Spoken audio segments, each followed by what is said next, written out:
Hello，HFA 澳洲揾食，咁大家訂閱咗呢個頻道未呢？如果未訂閱嘅話，咁就要快啲訂閱同埋撳埋個鐘仔啦。咁一有新片呢，你哋就會即刻知道噶啦。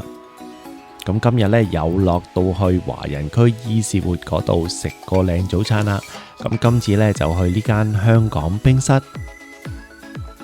咁因為我哋喺門口見到佢個早餐餐牌呢，都好似幾多嘢食，咁我哋就入嚟試試啦。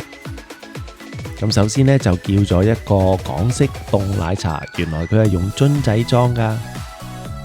咁食物方面呢，就叫咗呢個雲醬腸粉。咁試食專員呢，就話呢個腸粉幾好味喎，因為呢，佢係蒸翻熱嘅，而唔係呢揾微波爐叮熱佢嘅。咁當然最中意呢，就係有晒呢個雲醬嘅醬汁啦。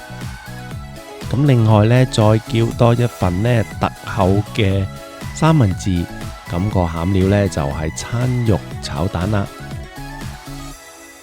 呢個三文治真係夠晒厚度啊！咁而裏邊嘅味道呢，都係幾好味嘅。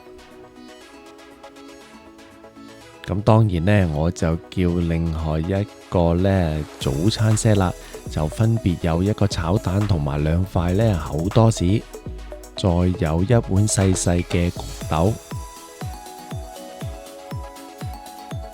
咁當然個主菜呢，就係呢個呢沙爹牛肉出前一丁麵啦。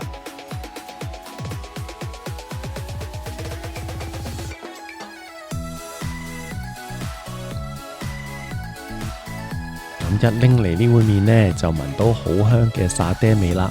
咁而嗰啲濃濃嘅沙爹汁上面呢，仲有啲花生碎噶。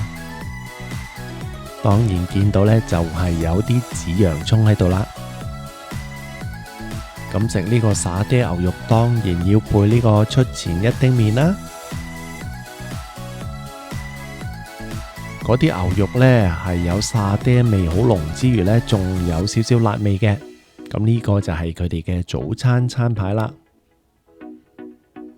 咁好快呢條短片又去到呢度啦。咁下次我哋再出去揾第啲嘢食啦。拜拜。